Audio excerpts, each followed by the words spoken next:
नमस्कार, मैं हूं प्रतिमा मिश्रा। दिन की हर बड़ी खबर के साथ आइए शुरू करते हैं भारत की बात। शुरुआत उन खबरों से जिन पर विस्तार से करेंगे चर्चा।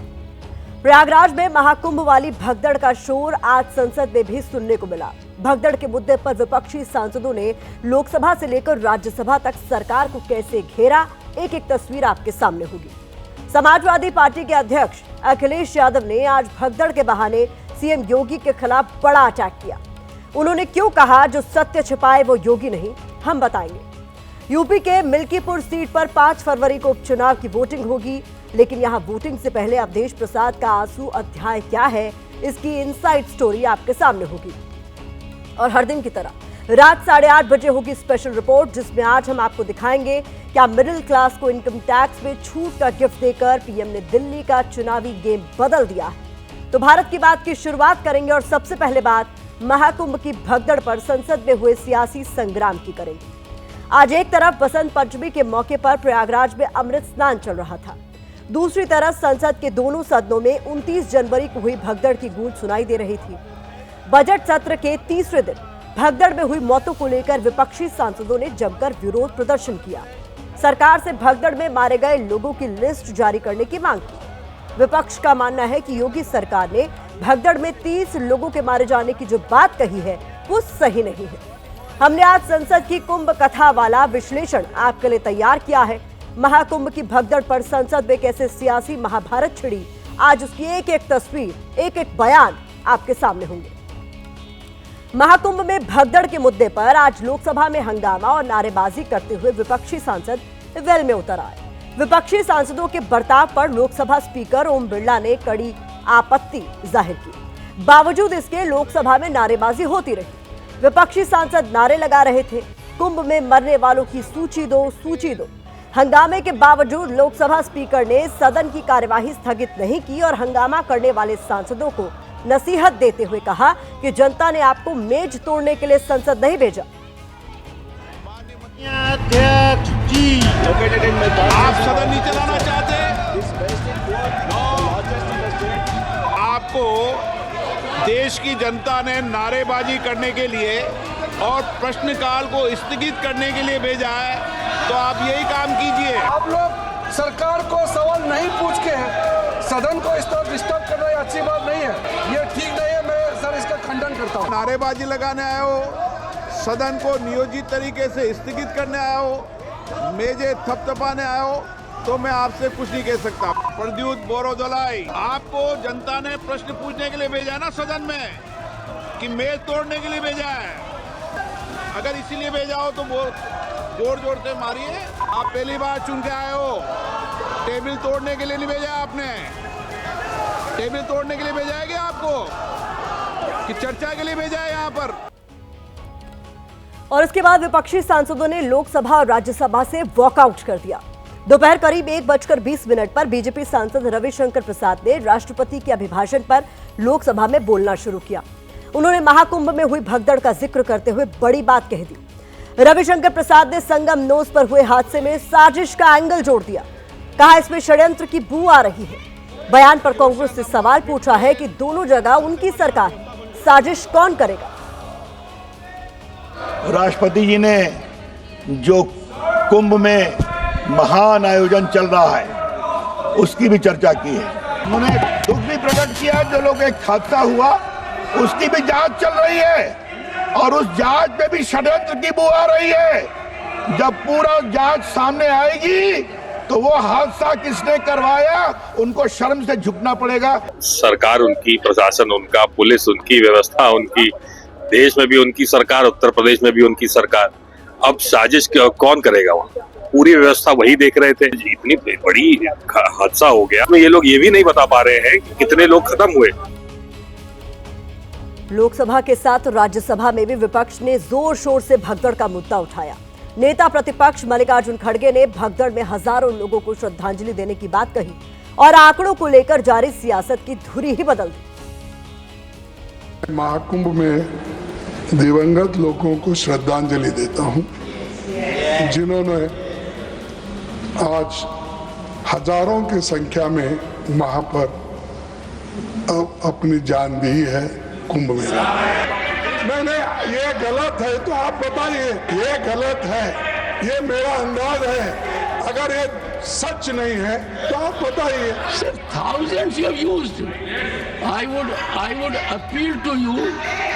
I would appeal to you as a senior, one of the senior most leaders of the country, as president of the Congress party, that if you put a figure in thousands, I can only appeal to your conscience. Mahakumbh की भगदड़ को विपक्ष संसद के अंदर और बाहर दोनों जगह सत्ता पक्ष के खिलाफ मजबूत हथियार बनाना चाहता है। विपक्ष की कोशिश महाकुंभ की भगदड़ के बहाने योगी और मोदी सरकार को कटघरे में खड़ा करने की है। इसमें कांग्रेस और समाजवादी पार्टी सबसे आगे है, क्योंकि दिल्ली विधानसभा चुनाव और यूपी के मिल्कीपुर उपचुनाव में 5 फरवरी को वोटिंग है। ऐसे में महाकुंभ की भगदड़ ने विपक्ष को केंद्र और राज्य की बीजेपी सरकार के खिलाफ हमलावर होने का बड़ा मौका दे दिया, क्योंकि योगी सरकार और बीजेपी कुंभ के आयोजन पर भीड़ जुटाकर क्रेडिट लेने की कोशिश कर रही है। दूसरी तरफ भगदड़ के बहाने विपक्ष कुंभ के कुप्रबंधन का नैरेटिव जनता के बीच गढ़ना चाहता है, क्योंकि हिंदुत्व बीजेपी का कोर मुद्दा है। ऐसे में उसी से जुड़े धार्मिक आयोजन में हादसे को विपक्ष ने सियासी पलटवार के लिए बजट सत्र में सबसे ऊपर रखा है। विपक्ष कह रहा है कि सरकार मौत का असल आंकड़ा छिपा रही है। बीजेपी का कहना है कि विपक्ष के लोग आस्था और सनातन पर सियासत कर रहे हैं। विपक्ष मांग कर रहा है कि सरकार मृतकों की पूरी लिस्ट जारी करे। बीजेपी कह रही है कि कुंभ के सफल आयोजन से विपक्ष परेशान हो रहा है। समाजवादी पार्टी सांसद रामगोपाल यादव ने इशारों ही इशारों में गंगा किनारे शव दफन करने का गंभीर आरोप लगाया है। और जैसा कि हमने पहले बताया, बीजेपी सांसद रविशंकर प्रसाद ने कहा है कि हादसे में साजिश का शक हो रहा है। महाकुंभ की भगदड़ पर अब सियासी बयानों की भगदड़ चल रही है। एसपी सांसद जया बच्चन ने शवों को पानी में फेंकने का गंभीर आरोप लगा दिया है।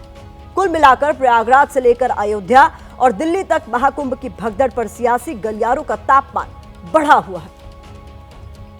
जो सत्य के रास्ते में चले वही योगी है, और वो जो सत्य को छिपाए वो कभी योगी नहीं हो सकता है।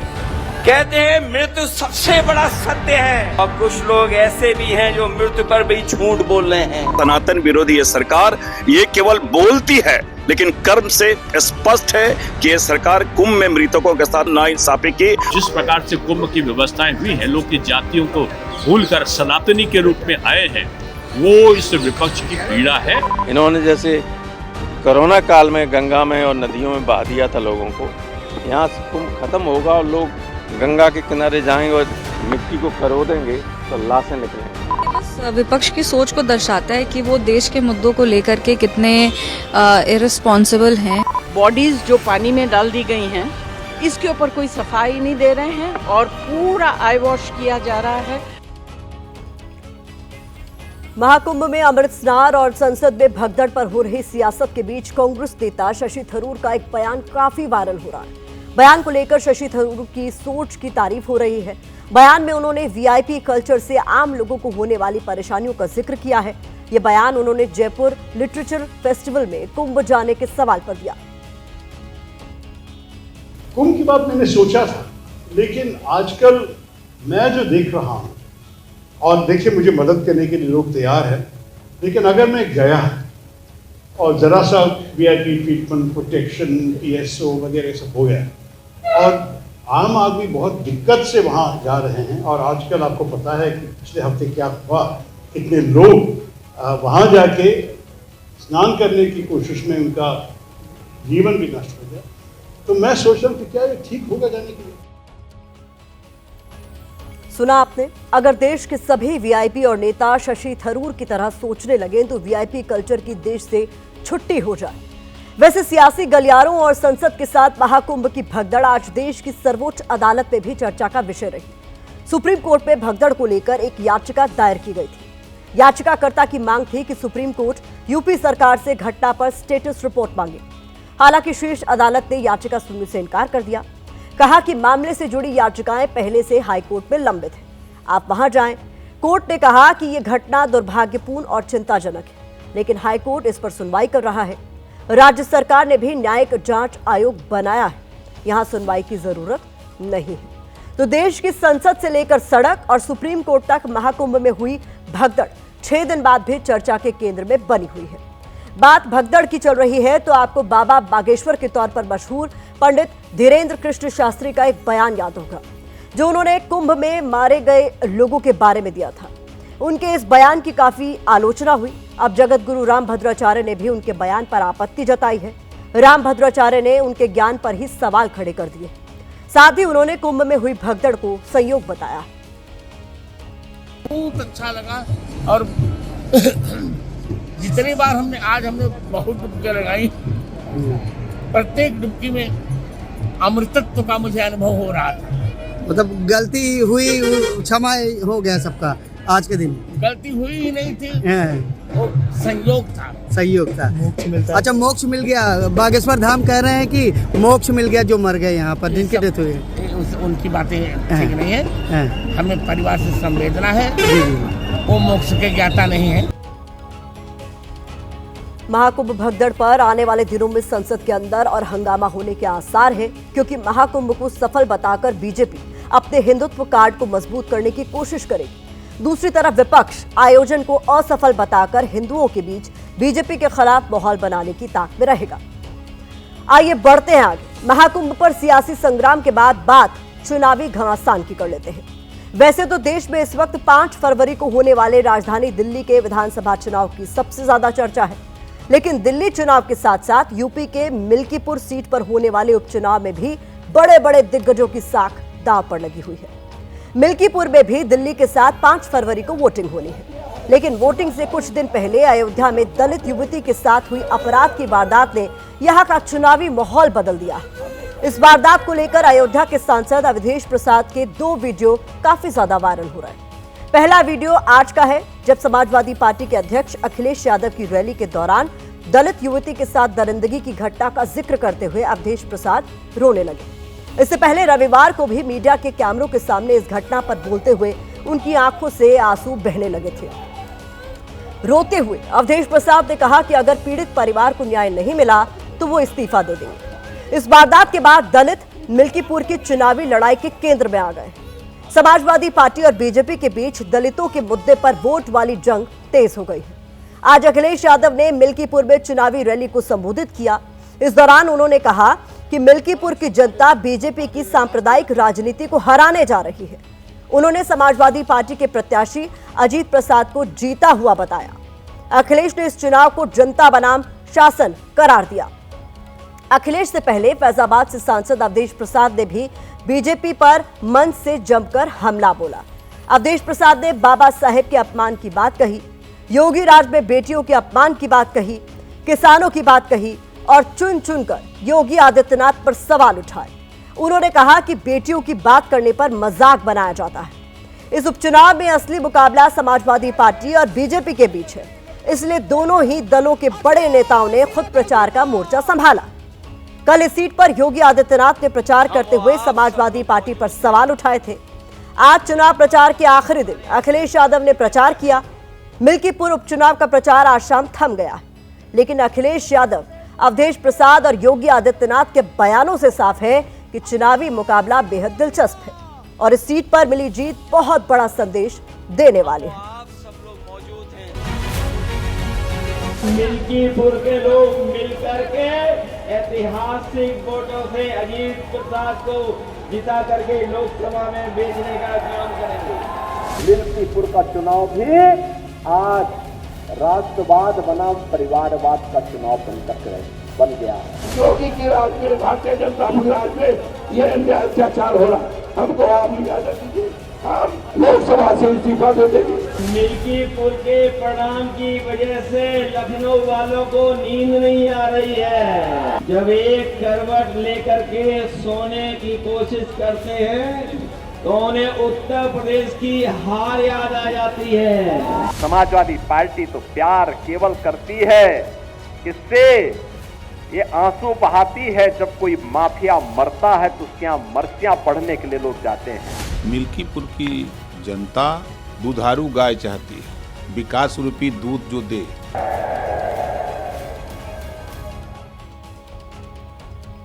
मिल्कीपुर सीट से अवधेश प्रसाद के बेटे अजीत प्रसाद उम्मीदवार हैं। लोकसभा चुनाव में पिता की जीत से बने माहौल के सहारे वो उपचुनाव में जीत हासिल करना चाहते हैं। अवधेश प्रसाद समाजवादी पार्टी के पोस्टर बॉय हैं। ऐसे में सीएम योगी भी सीधे उन्हें ही टारगेट कर रहे हैं। कल अवधेश प्रसाद ने दलित युवती के लिए रोते हुए न्याय की मांग की थी, जिस पर सीएम योगी ने अवधेश प्रसाद के आंसुओं को ड्रामा करार दिया था। आज अवधेश प्रसाद ने चुनावी मंच से योगी आदित्यनाथ को जवाब दिया। अयोध्या में भी कल एक बेटी के साथ घटना घटित हुई है, जहां जब निचले स्तर पर जाएगी, जो नौटंकी आज इनका सांसद कर रहा है, याद करना उसमें भी कोई ना कोई समाजवादी पार्टी का दरिंदा शामिल जरूर होगा। हम पारसी समाज के हैं, इसलिए मुझे अपमानित किया जा रहा है। हमने अपमान नहीं किया किसी का, हमने सेवा किया है। कल सीएम योगी ने कहा था कि देखना, दलित युवती के साथ हुए अपराध में कोई न कोई समाजवादी पार्टी का नेता शामिल होगा। लेकिन आज अयोध्या के एसएसपी ने कहा कि आरोपियों का कोई सियासी कनेक्शन नहीं है। इस बीच मिल्कीपुर सीट पर मुकाबला बेहद दिलचस्प है। इसकी अहमियत योगी और अखिलेश यादव भी समझते हैं, इसीलिए दोनों ने खुद मोर्चा संभाला हुआ है। योगी आदित्यनाथ तो 6 बार मिल्कीपुर आए। मिल्कीपुर उपचुनाव में समाजवादी पार्टी ने अपने सांसद अवधेश प्रसाद के बेटे अजीत प्रसाद को मैदान में उतारा।